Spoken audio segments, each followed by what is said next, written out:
Good day, everybody, and welcome to Ken's Show and Tell. Today we're going to be doing basic maintenance, or annual basic maintenance, on my 1954 Chevrolet 210 Deluxe.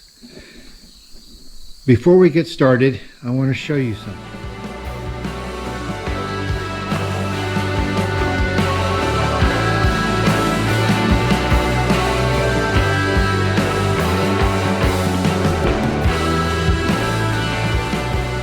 What's inside my glove box here might be of interest to some of you. Here, this is the ambient lighting inside the car here. The dome light isn't on because I just had the passenger door open, but glove box light is on. See, 6-volt system works great. But look at this. And you open it up, and here's a maintenance chart that went with the car, and inside this envelope is the owner's manual. Look at this. I think we were smarter back in the day, if you know what I mean, in terms of how a new owner's manual on a new car looks and how one looks like in a vintage car. And tells you not only how to operate the car, but also how to do your own maintenance, because most people did their own maintenance back in the day. I know my father did, and I learned from him. So anyway, I thought this would be of interest to y'all. So let's start doing what we need to do. So the first thing we're going to do is raise the car up and drain the oil and lubricate the chassis and the steering, and check the differential fluid.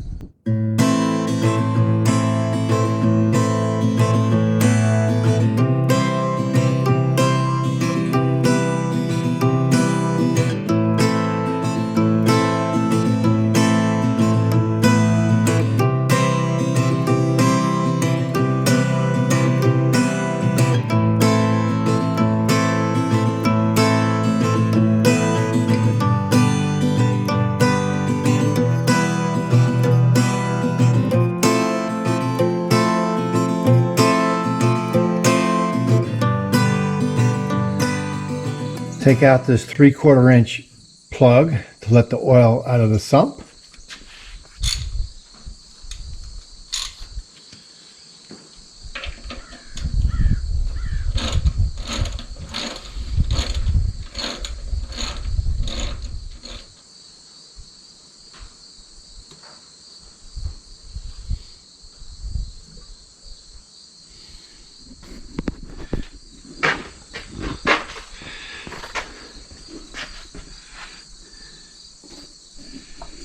So while this is draining, let's go ahead and lubricate the front end. We've got multiple lubrication points on the front here. So let's look at the driver's side. We have one here on the bottom, and then that takes care of the entire side there on this bottom joint. And then we have on this kingpin up here, we have one and then two. You see there they are right there. And then one up here on that joint. Go around the other side. And you see that one takes care of that one down there. But then there's one up here we have to get. And and then we move further towards the center of the car. We have this one right here. And you go around here. And of course that one can't reach, so it has to have another one right here. Up here at this idler arm steering adjustment, you have one over there and one right there. And then two more steering at this point.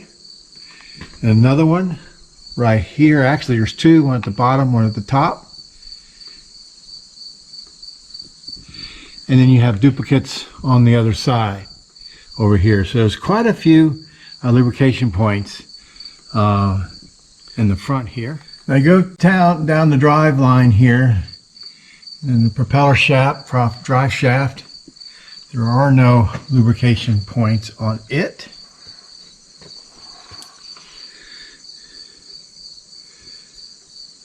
And then back here is where we'll check the differential level. Okay, let's check the differential well here. A 3/4 inch wrench.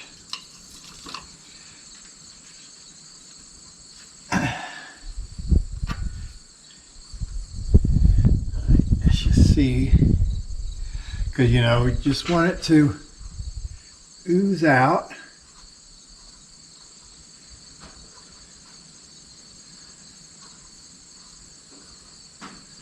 If it doesn't, we'll add.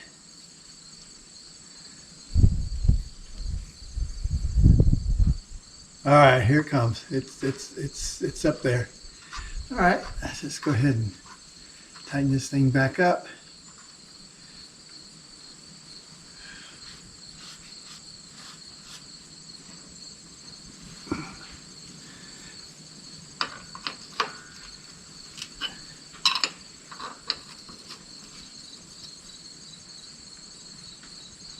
Okay, that's done. Next thing we're going to do is check the master cylinder brake fluid level just to make sure it's up where it should be.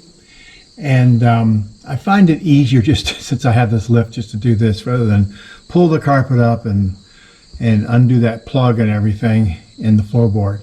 Let's get a proper size wrench and undo that plug, and I'll show you what I do. So I put this 1-inch wrench back there. All right, let's see if we can't loosen it. Putting this camera here is not easy, so let's just see. Okay, here we go.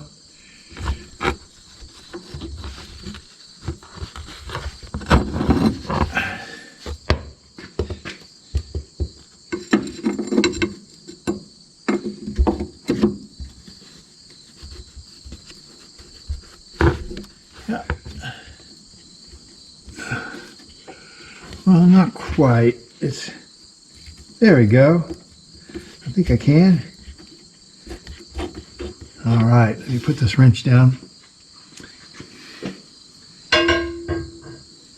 Now, let's reach up there with my hand.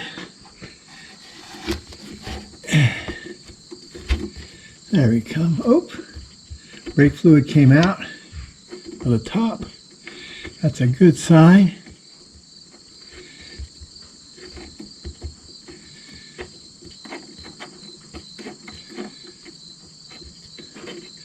Why GM decided to put the master cylinder here as a reservoir is a mystery to me. I've replaced this master cylinder before. I've replaced it one time before, and man, it was a bitch. All right, now what I'm going to do is stick my little finger in the hole there. Stick a finger in the hole.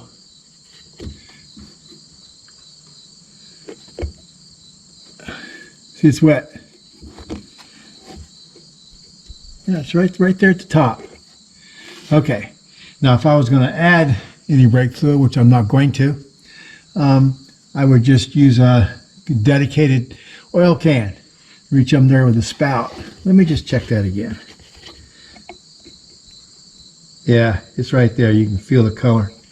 You can feel not the color. You can feel the coolness of the fluid. All right, so now it's just a matter of putting this back on, and that little chore is done. So you don't need to watch me fill it with this. Although this might be the most interesting part of the video, huh? Put that thing back on there. There we go. Make sure it's not cross-threaded. Get started with your fingers like that, and I'll just stick the wrench back up in there and give it a snug. Oh boy.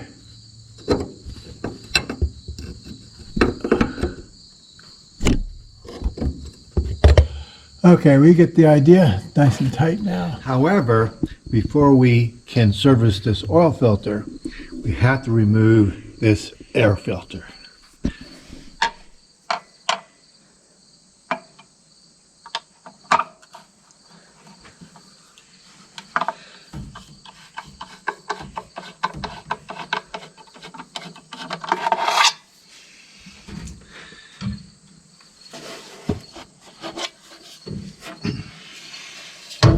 Okay, the nut and washer are removed.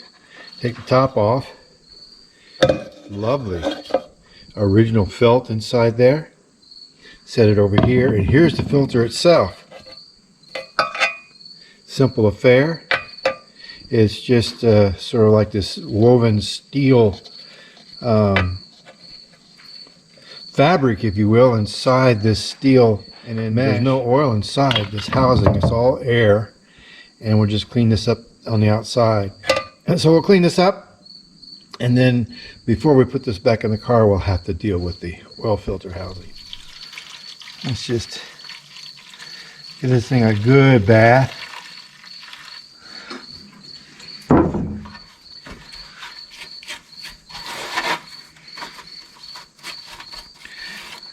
Yeah, just soak it right up.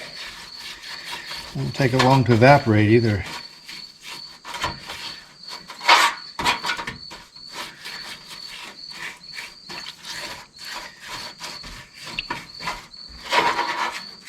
Yeah,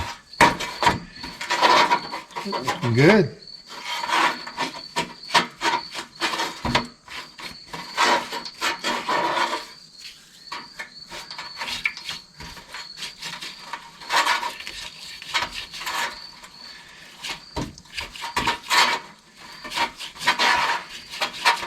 Now that we're letting the air cleaner kind of evaporate and dry out from the cleaning over there, now we'll take this off using a 3/8" socket. We need to have a little oil pan beside us here to catch the mess.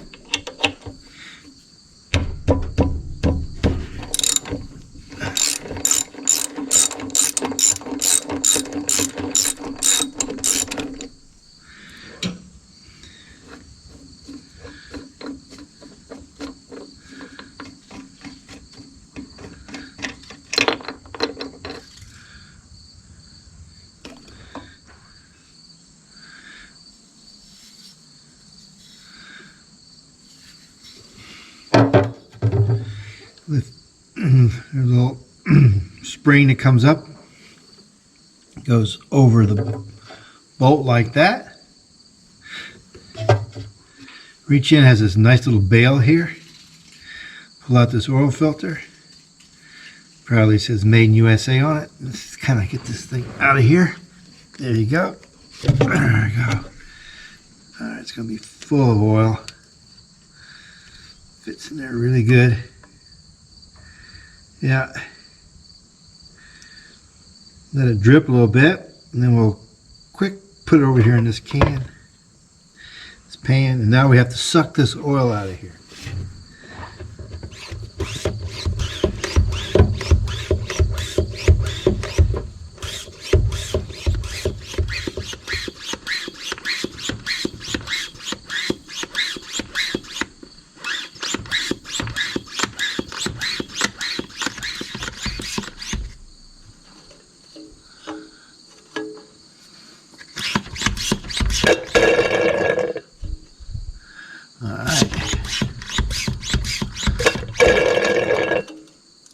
Oil filter housing has been pumped out.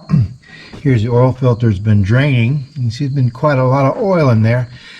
So it calls for 5 quarts of oil in the engine and then another quart to compensate for this oil filter housing. So what I'm going to do now is wipe out the inside here. And get as much of this old oil out as we can. It's just residual. So we'll do that. Okay, that's wiped clean. Now we can put the new oil filter in. Here is the new filter. I'm using a Wix, just like what I took out. part number 51006 on this Wix. Here's what it looks like, and it'll fit right inside in here. Just push that down in there. There we go.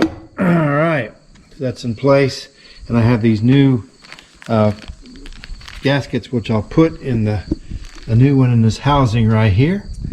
Okay, we've got the new filter in here, and we need to get the spring and the bolt out.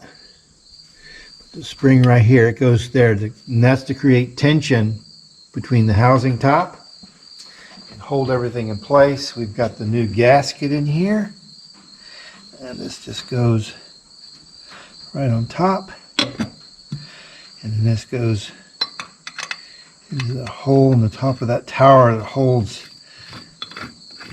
the filter in place. We'll just do this by hand. Everything's in place there, so now we can just tighten it down. Yeah, then we put a little bit of more tightening.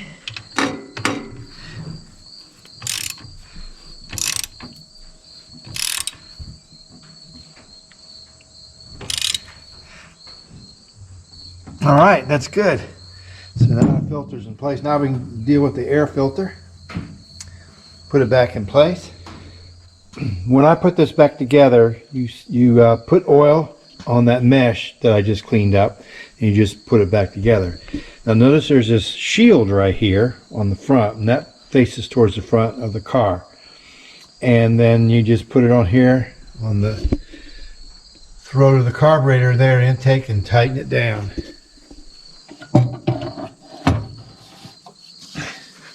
Kind of spin it around, and you can see that it kind of falls into place. You can feel it. There it goes.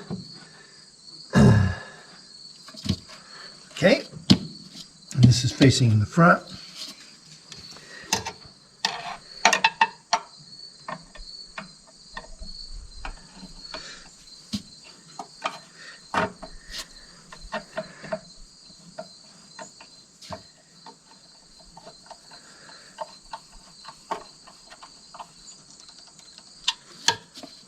Okay.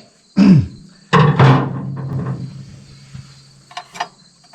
this old pushrod engine, I'm going to use 20W50 motor oil, Valvoline VR1, and I'm using this because it has special engineered for pushrod and flat tappet engines, so it has extra zinc in it.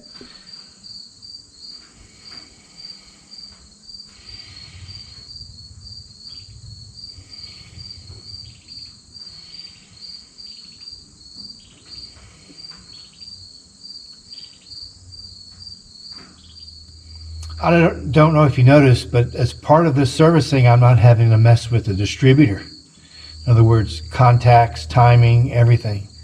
Because I have Pertronix 6-volt system inside the distributor cap. I've had it in there for 15, 16, 18 years, around there somewhere. So that's one aspect of this maintenance that's been eliminated.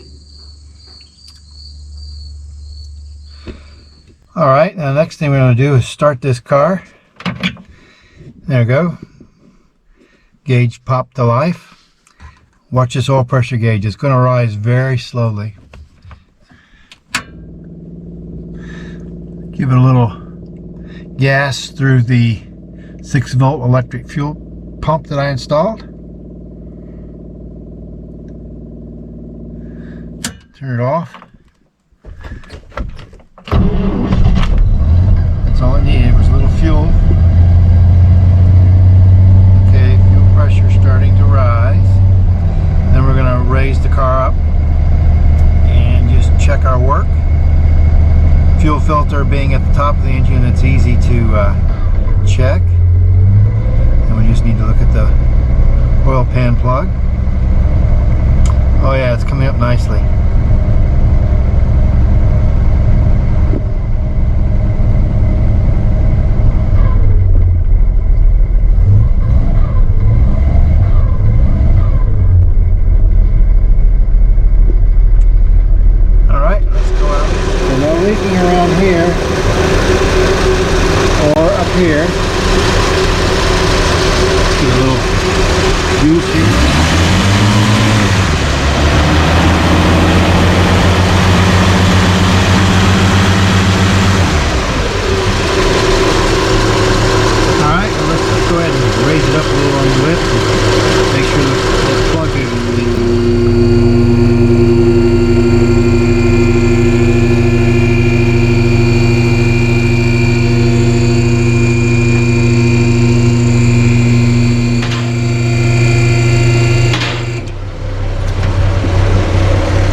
breather tube functioning there. Okay. I think the next thing we're going to do on this thing is change out the coolant. Since we're going to be changing the coolant, put this thing to sit here and warm up, and then we'll go ahead and open up the heater box so we can flush it too.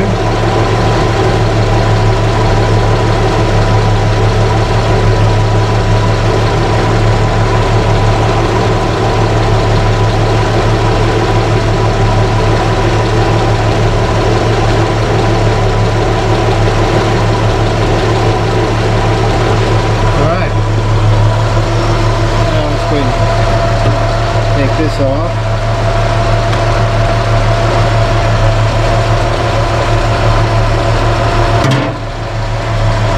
Coolant's warm in there. This top hose is warm. Top of this is warm. Okay.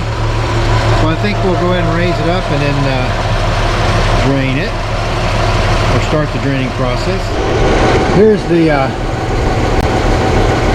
drain valve here. I just loosened it, and so we'll get it started here and let it fall inside this bucket,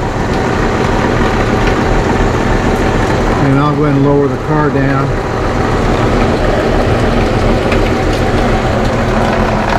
So it's not splashing so bad. We'll go ahead and do that. Car is lowered down. So let's go around here and keep an eye on that temperature gauge. There. It's running. It's not hot, but I don't want to let it run hot. I know everything's opened up. Let's let it run and keep an eye on the water flow coming out of the radiator. I mix up my own 50-50. I just keep these old 50-50 containers and buy the full strength and then dilute them, and then they're already pre-labeled for me. Engine's off. Continues to drain.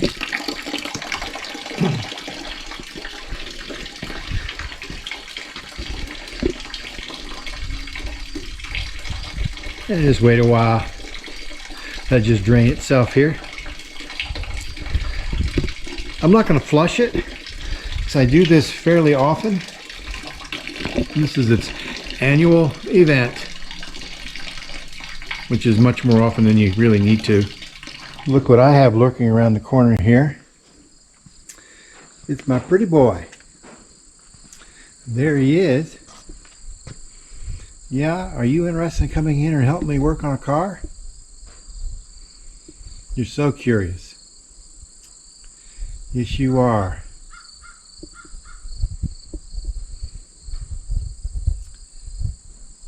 I'm going to take a few steps closer to you. Yeah. Hey. How about a few more? Oh, there you go. Okay, I wanted him to move because I'm getting ready to back the Chevy up in here. And I want to force him down inside the auto house or out in the road.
Up adding about 2.5 gallons. That's what the capacity is. That's what I put in. That includes the heater core back there.